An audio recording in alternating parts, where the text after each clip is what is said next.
Do a list video, they said. Make a list video. People like them. It's easy. I'm on attempt number 8 now. I'm trying to make this video, and I don't know why I'm finding it so difficult. Perhaps because I'm talking about a number of books, although I do that in tags and I don't seem to struggle with that. Perhaps because I'm getting caught up on what is the definition of historical fiction. So my name is Andy, welcome to Really Random Reads. Here's 6 of my favourite historical fiction novels. I'm going to learn my lesson and not talk extensively about definition, particularly because I don't think any of my choices today are massively controversial. For what it's worth though, my definition of historical fiction, it's a novel or piece of historical fiction written before the author was alive or when they were very, very young. For example, a 15-year-old, in my view, as we sit here today in 2025, could write a story set in the early 2000s. They didn't have any lived experience of that. That, for me, would be historical fiction. By the same token, an author could write a novel set at a time when they were a very small child. I could perhaps write a novel set in the 1980s when I was 3. It would be historical fiction in my view because that author wouldn't have lived experience of a number of things they were writing about.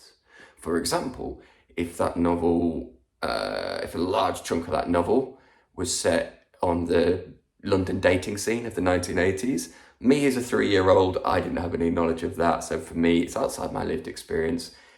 It would be historical fiction. That is quite a personal definition of historical fiction. I know it's going to be the one that I'm using. And to be honest, most of these books fall generously within the historical fiction bracket. Without further ado, folks, in at number 6. You probably, if you watched the videos that I've done, you've heard me talk about this one before. It's The French Lieutenant's Woman by John Fowles. This was written in 1969. It's set in 1867, so almost 100 years before. Why did I get so obsessive about this book? I've read it a number of times now, and I've got this really nice edition with super big print.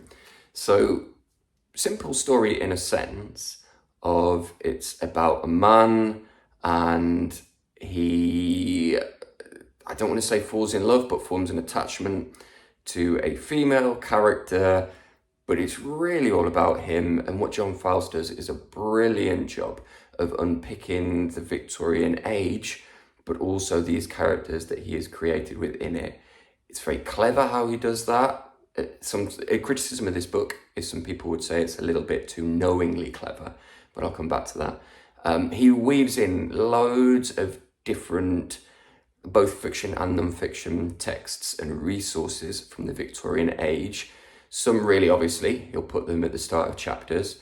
So one that stands out in my mind is there's a chapter in this about the hypocrisy of many men in Victorian times, expecting the kind of angel of the house stereotype from women, and yet he includes statistics and data of the time that show how many men were using the services of prostitutes. So it's very clever. I'm trying to avoid this word meta. Oh, it's meta. But he does sort of like lots of, again, I'm going to say clever things like that. Now, the issue that many people have with this story is they find John Fowles obnoxious and they can find the narrator really obnoxious. I think a lot of that is intentional. And Victorian novels, one of the devices, the narrative devices they use, they have this idea of the novelist as God. And John Fowles explicitly says that. He explores it. He has lots of fun with it. He does lots of funny things with it.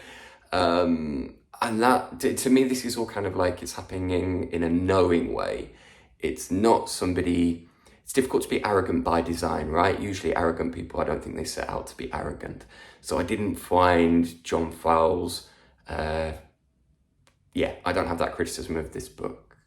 What I would say, though, is having read nearly all of John Fowles' books now, and some of them a few times, I think he was very uncomfortable with himself as a person, and I think he had a lot of self-loathing, and he projects that sometimes, in my view, particularly onto his male characters, whose backgrounds can be very similar to the backgrounds of John Fowles.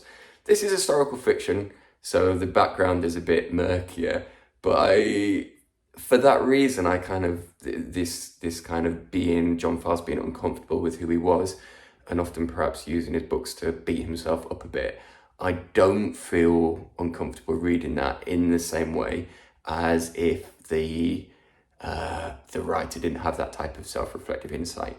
If you enjoy Victorian fiction, I would definitely give this one a go. It's one of those, I think it's tough to sort of give it a 20 pages and decide whether or not you're going to give up on it. I think it needs a longer exposure than that, and it might need a little bit of revisiting, but I reckon this one might be an acquired taste, and once it's got you, it's really got you. Wolfhall by Hilary Mantel in at number 5. Many people, this would be bang straight at number 1. And it's a Marmite book. It's a bit of a love it or hate it book. Why is that? Okay, so let's step back. What's it about, first of all? It's set in Tudor England, the reign of Henry VIII. It follows a character who, in historical terms, I'm given to understand we have very limited information about in terms of what was he like as a person, and that person is Thomas Cromwell. Historically, he has been depicted as a bully and a monster, and not without reason, in my view. What Hilary Mantel does with this series, because this is the first book in a series, is she gives an alternative history and fictionalized history of what Thomas Cromwell might have been like. So we've got blanks in history where we don't really know what Thomas Cromwell was like. She is filling in those blanks. For me, this character is a sort of a very intellectual Tony Soprano, if anybody's seen The Sopranos, quite famously in Britain. So there was a political advisor under New Labour called Alistair Campbell, who people tend to have very, very strong opinions about, oftentimes very negative opinions. I have quite a critical view of him.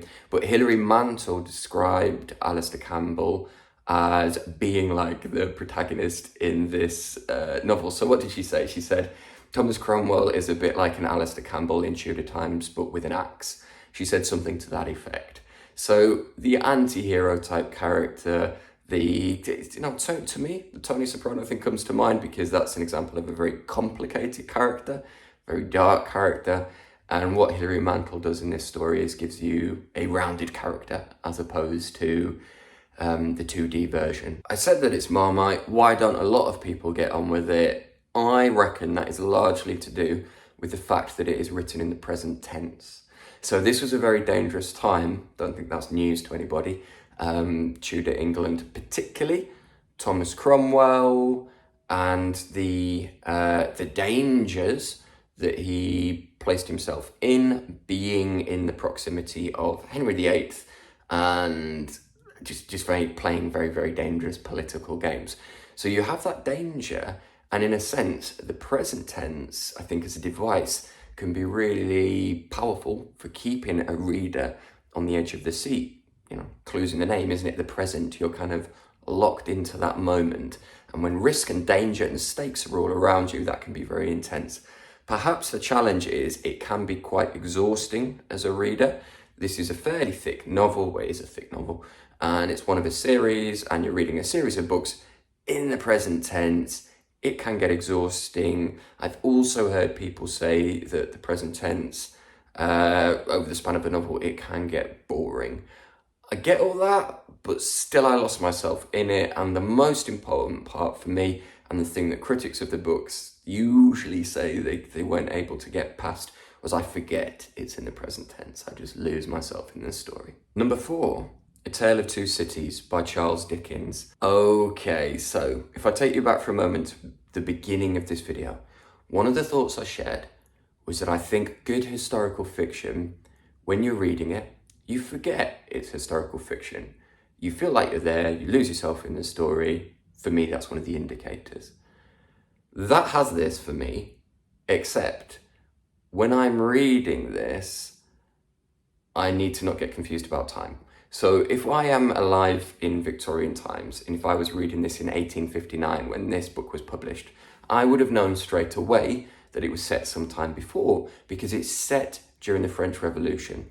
I think it covers the periods of 1770s through to the 1790s. So me as a Victorian, at first I'm going to be like, oh, okay, this book is set in the French Revolution. I'm going to go with it, and then hopefully I find my way into the novel. When I picked this up as a reader today, my thinking, if I'm honest, especially when I first read this, was, it's an old book. Charles Dickens was writing quite a while ago. It's easier to forget, or not to forget, but not to think of this as historical fiction. Yes, the French Revolution was a minute ago. Yes, so was the Victorian period, but they were not at the same time. There was a big interval between them. So for that reason, I think to modern readers, this probably is often forgotten as a piece of historical fiction. It's not forgotten as a novel because it's the one that many people say is their favourite. I went to Broadstairs in the south of England, where Charles Dickens had a house. It's the house that Bleak House was based upon. And I was having a chat with the lady who was working in the museum. And one of the things she does is when people come in, this will be no stranger for people who work in literary sort of houses and such. But she says to people, what's your favourite Charles Dickens novel? And people who work in those situations, I think they pretty much say, what's your favourite insert author's name novel? Which is good, quite like it. So she asked me that question, and I said this because that was the truth. For me, it's between this and Bleak House. And I had been on holiday and I'd read this and I'd completely lost myself in it a couple of years or so before. She said to me that is the one that everybody says, or near enough everybody, certainly most people that she asks. Why is that? So for Dickens, it's a relatively short novel. I mean, I say that this copy is 433 pages. I don't think of that as particularly short. The pace, I remember being very smooth. I remember it just flowing. What stands out in my mind, so we're in the times of the French Revolution. Dickens was obviously English, he wasn't French. And it's a love triangle is going on here. And I don't really want to say any more about the story element than that. My memory is it's really good at, it really effectively explores themes of power and the abuses of power, and how you can be on the receiving end one day, and that can mean that when you you fight your way to the place of being on the dishing out end, you are not very nice, but also very interesting. There's a character in this referred to as the Jackal. I'd very unhappily studied law for a period of time, and starts off this novel, if I'm remembering right, after the kind of mini stakes were established, in the law courts. And there's this figure, the Jackal, who's a young man, kind of slouching around the law courts, and he is successful in what he's doing because he's very talented, but he doesn't really apply to himself.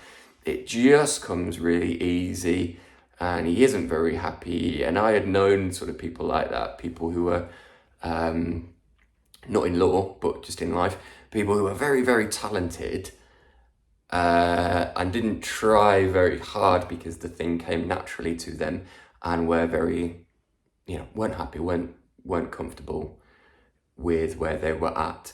So that impression of that character, even now, has sort of stayed with me very, very vividly. And I think of that character when I meet people like him in real life.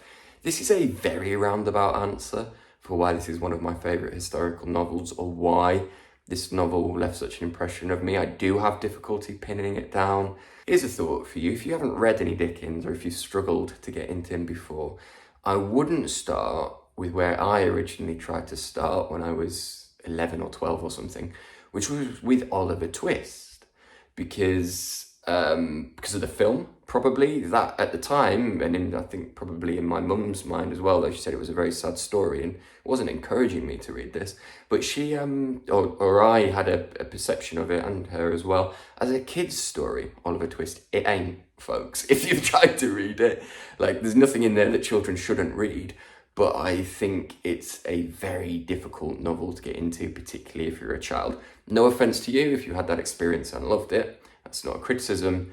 I just think if you're going to find your way into Dickens, particularly if you struggled with finding your way in before, this is a very inviting and smooth place to start. You might feel like a bit of an imposter because it's not, you think Dickens, Victorian times, the guy who, we say, oh, he had so much to do with inventing Christmas and all of that. Shouldn't I read one of his books that's actually set in Victorian times? But no, my suggestion would be if you want to get into Dickens, if you want to explore it, have a look at this one. It's turned into a starter kit, not a top 6 of list, but there you go.